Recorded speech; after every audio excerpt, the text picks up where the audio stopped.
These Buddhas have fulfilled their vows. They have surpassed it. Among all the Buddhas of the three ages, their actual rewards are not as great as those of Amitabha Buddha. Even their lands of reward can't match Amitabha Buddha's. Even their titles and names as teachers can't compare to Amitabha Buddha. In all three aspects of adornment, Amitabha Buddha surpasses countless Buddhas. He really achieved it. Here, he was just making a vow. So we have to ask, why do we lose motivation in our practice today? Honestly, why is our own spiritual strength so weak? Externally, we can't resist temptations. Internally, we can't overcome our habits and afflictions. What's the reason for this? Your wish is too small.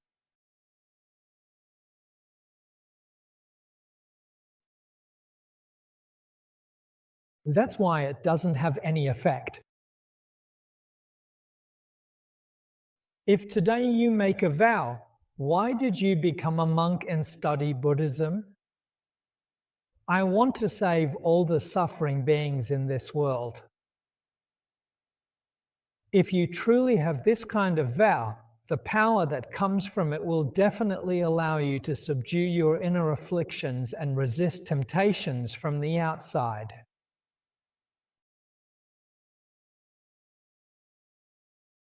Your vow is small. Without strong resolve, it will waver.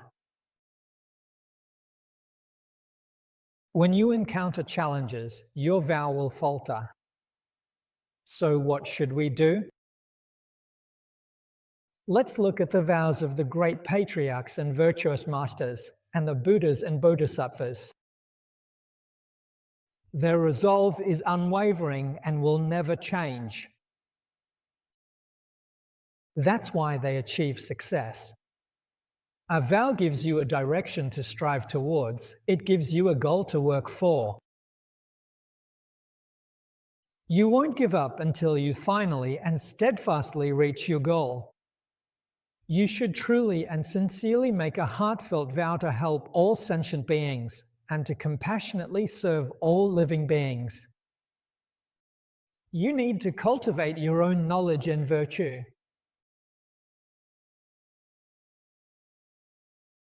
For great vows, ending afflictions and learning Dharma gates. Only then can your vow to help all beings be fulfilled. If you just make the vow to save countless beings, but you're not willing to cut off your own afflictions or learn the Dharma, then that vow is empty.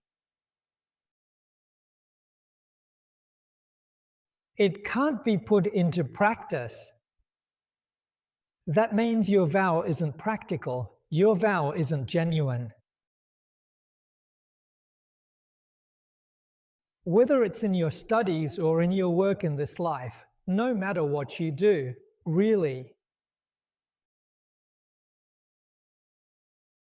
if you are aimless, without direction or goals, in the end, you won't achieve anything and you won't see any results.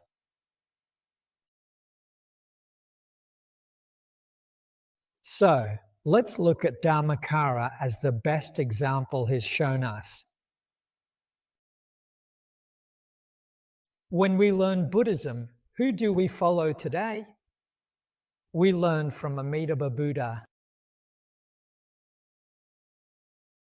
We are in India today studying the Dharma in India. Cause and effect are not the same, but in India, as you may already be aware, we also learn from Amitabha Buddha.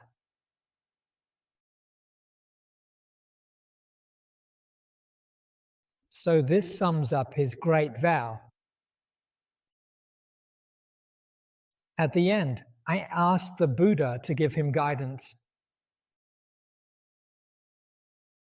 Look at following scripture.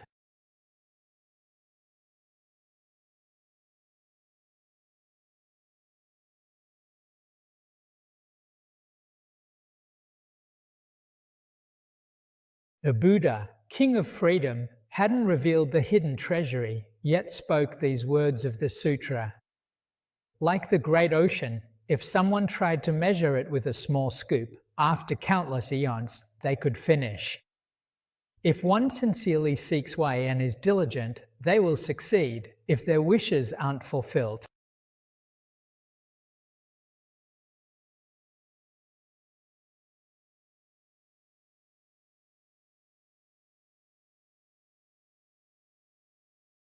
This meaning is really good. The Buddha has given him confirmation. The Buddha giving him confirmation is actually also giving us confirmation. When we make a vow, we often doubt ourselves. Can I really fulfill this vow in my lifetime?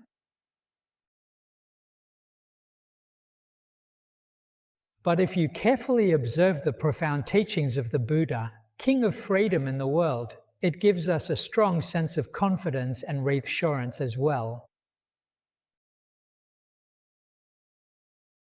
The Buddha first uses a metaphor, saying, for example, the great ocean, and someone measuring it with a scoop.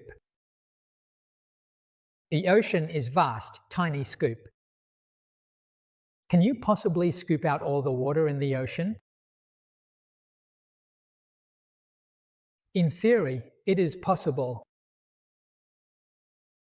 If you lived through countless, immeasurably long kalpas, if your lifespan was truly infinite, and you meticulously measured every single day, there would, in the end, eventually come a day when you'd finally finish measuring all the water in the vast ocean. This is good metaphor. In metaphor, it hints that we need strong perseverance and true determination. If you remain truly steadfast and unchanging, if you keep holding firm, you will succeed.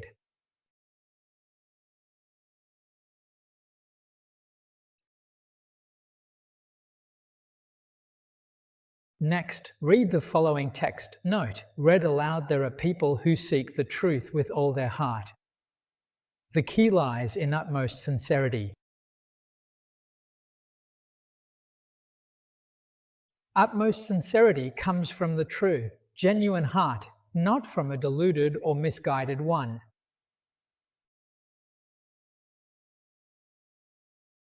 The true heart is wisdom, the deluded heart is driven by emotion. We often call it acting on emotion, and acting on emotion is unreliable.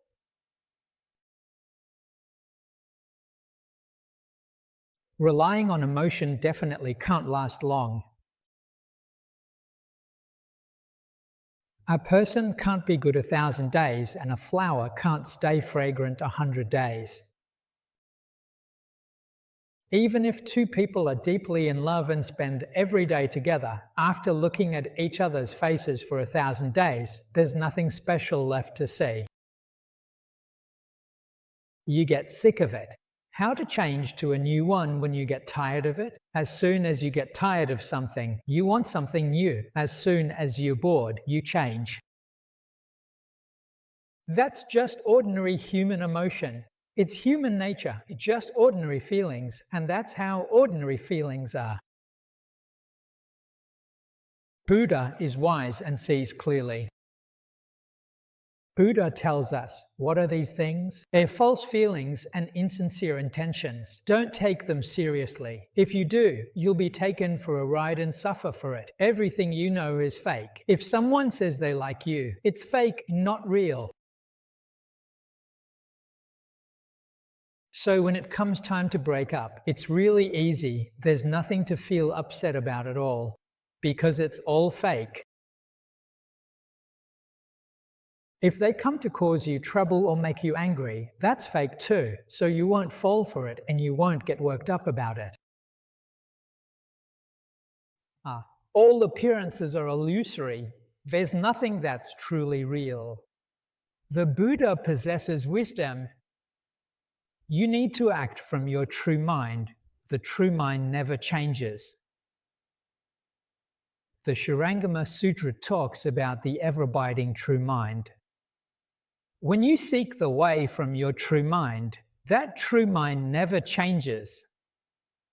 That's why you can keep striving without stopping.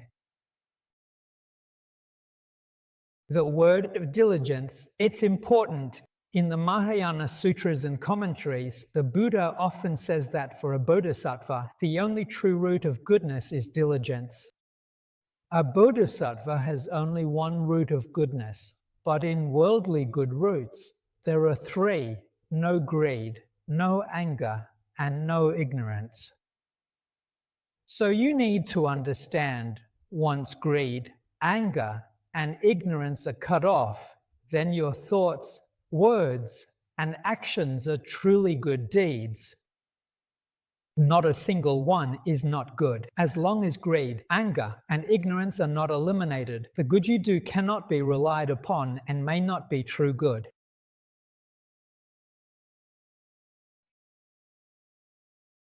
Only goodness without greed, anger, or ignorance can be called true goodness. Only the Buddha can truly explain this principle. How could ordinary people possibly know this?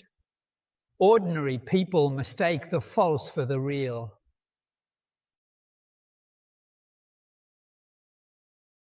So what about Bodhisattva's root of goodness? Just one: diligence. We need to pay special attention. Jing'er means pure and entirely without any mixture, and Ujin'er means constantly striving for progress. We must be diligent without stopping. Without stopping means without interruption. The Dharma doors are countless and boundless. Dharma doors. When I give talks and lectures on the sutras, I've often used an analogy, sincerely hoping that everyone in the audience can truly and deeply grasp the underlying meaning through it.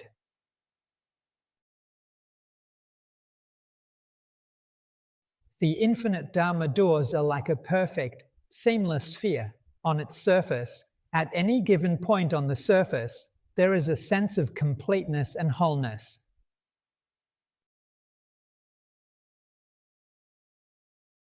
Well, that represents the countless Dharma doors. Any Dharma door, as long as you become attached to the surface of the sphere. If you keep going deeper into the sphere, you'll definitely reach the center of the sphere. I use this as an analogy for diligence and persistent effort. When you finally reach the very center, that's what Buddhism calls great enlightenment, realizing your true, original nature, your authentic self. So, any Dharma door will do. As long as you practice correctly, you'll definitely be able to realize your true nature. After realizing more clearly your true nature, you'll see that every point on the surface of the sphere shares the same center. So as long as you grasp the center, you'll understand all the teachings on the surface of the sphere. Masters said understanding one sutra means understanding all. Realize your nature through this sutra. You can realize your true nature through this one Dharma door. You can realize your true nature through reciting just the name of Amitabha Buddha. You. Nothing here can't be understood.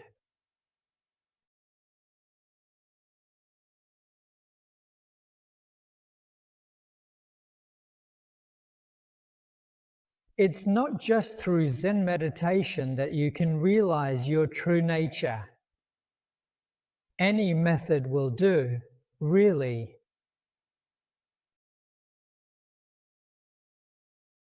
Apart from the teachings of Shakyamuni Buddha, all the worldly methods work as well, too. We must ask, among all these methods, why have we never heard of anyone realizing their true nature? Is it because their approach is wrong? Aren't they also, in some way, making an effort towards that center point? Another reason is that their effort isn't enough. They haven't reached the center and they give up halfway. They can't succeed. We see this situation described in the Avatamsaka Sutra, where it explains that all things in the world, without exception, are manifestations of our own true nature.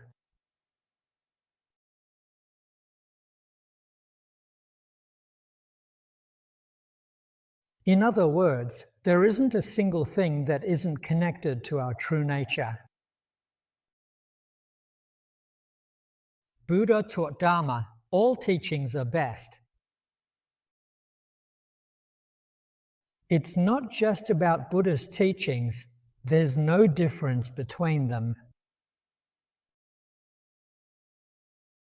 The Diamond Sutra states that all Dharma doors are equal and without any difference.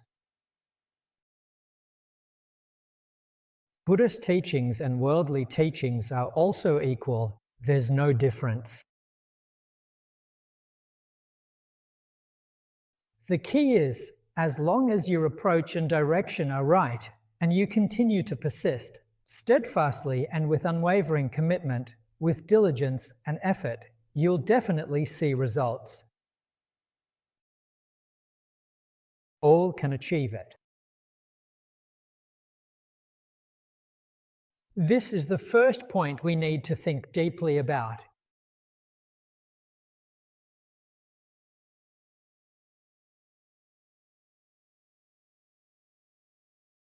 People in the world, whether they are diligently studying or earnestly and sincerely cultivating the way,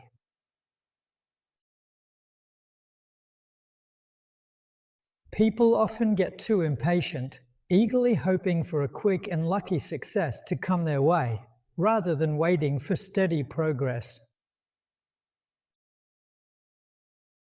Wrong mindset. As the ancients often said, haste makes waste. They work very hard for a while, but if they don't see results, they eventually give up and look for another method. If you keep changing like this, after a few times, you'll find you've grown old.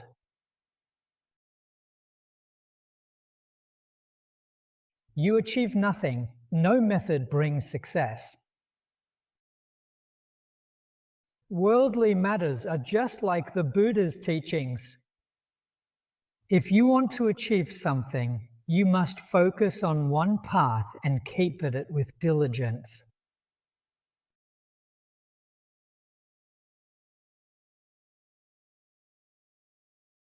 For Huidang abroad, it was remarkable.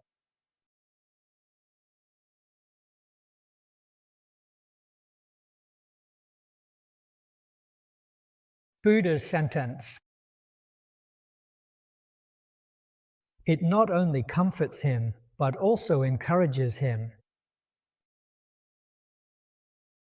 You will definitely see results. And your wishes will certainly be fulfilled.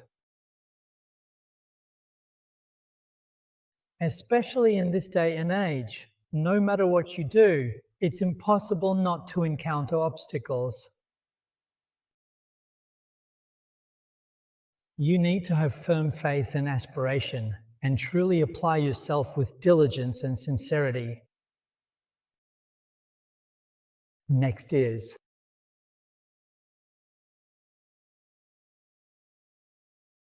Shonbal. The Buddhas and Bodhisattvas do not actively recall or remember this wish for good fortune in their hearts and minds at all. The heavenly dragons and good spirits will all come to support you. Now,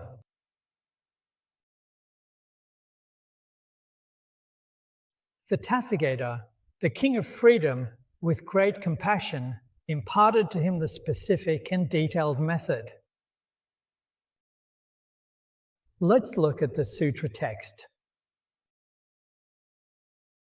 A practice of thinking about the word suchness and the convenience of doing so can both accomplish the splendor of the Buddha's mission. Just as you practice, so should you know it yourself and purify the Buddha's land, just as the cause is self-explanatory.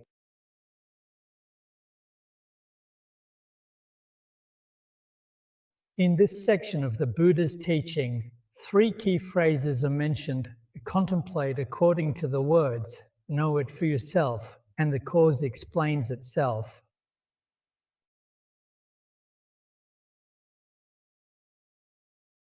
These 3 phrases are quite profound in meaning.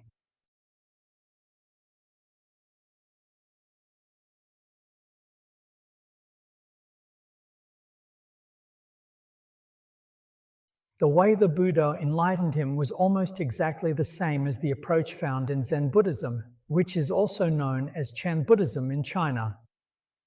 This was a classic example of a Chan, Zen, teaching moment, where a teacher uses a direct method to help a student reach sudden understanding.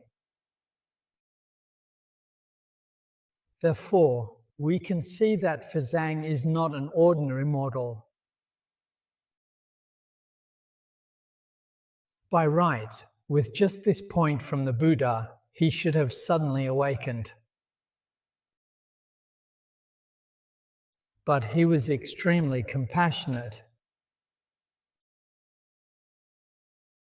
He didn't ever really truly express his feelings to anyone.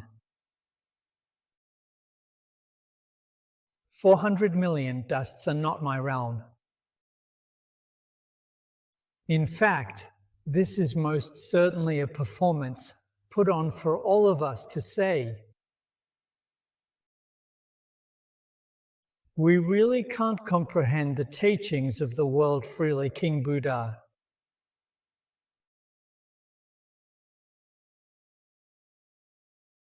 We don't know what he actually means.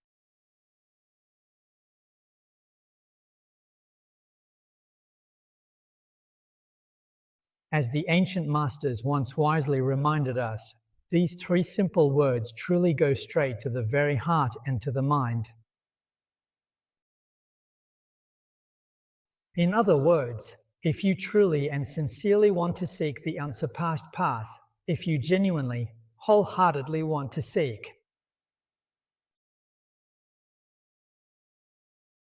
dependent retribution, and the methods for teaching and transforming sentient beings. These 3 kinds of adornments transcend the ordinary and dwell in the Buddha lines.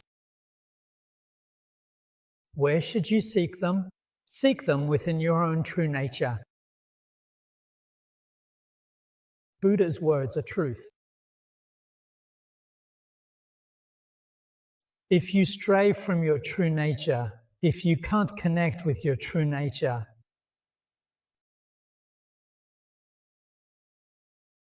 you won't fulfill your wishes.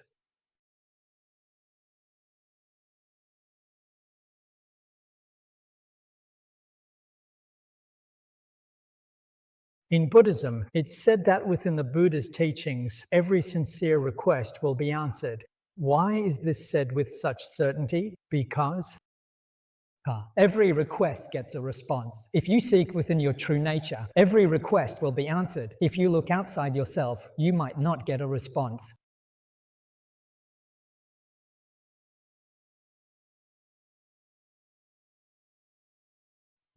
As Master Yin Yan often said, there are two difficult things in this world: asking others for help and asking the heavens.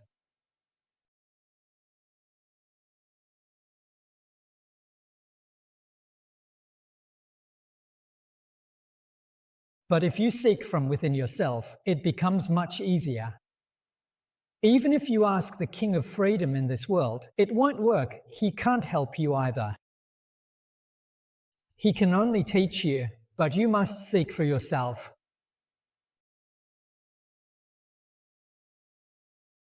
So these three words refer to a true nature, your own true nature.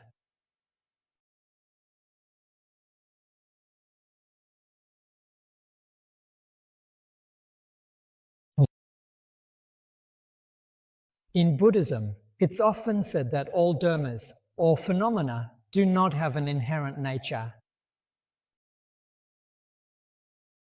As stated in the Contemplation Sutra, the mind creates, the mind becomes. The principle of becoming a Buddha by chanting the Buddha's name is the two sentences in the Contemplation Sutra: the mind is the Buddha, and the mind makes the Buddha. Based on this principle, simply reciting the Buddha's name leads to Buddhahood. If you truly and deeply understand this principle, then the mind itself is, in fact, the Bodhisattva, and the mind naturally becomes the Bodhisattva.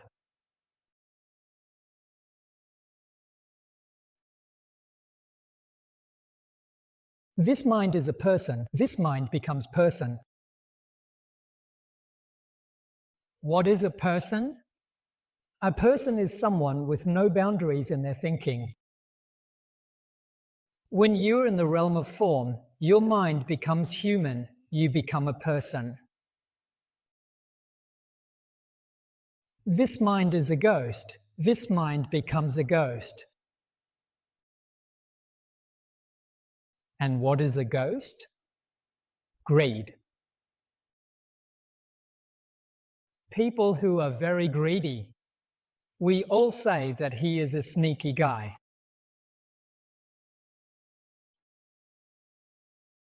And their mind? It's become a ghost and will end up in the realm of hungry ghosts. If your mind is tainted, deeply and extremely defiled, then this mind is, in every sense, hell, and this mind will inevitably create hell. All phenomena, without exception, truly arise from the mind itself. The Buddha explained this principle to us. What kind of mind did Dharmakara for Zhang develop? He developed the mind of a Buddha. He became a Buddha and even surpassed all other Buddhas. So as long as you bring forth a true mind and keep up your diligence without stopping, with unwavering effort, you are sure to attain enlightenment. The Mahayana Sutras undoubtedly speak nothing but the truth, and the realm personally realized by the Tathagata is.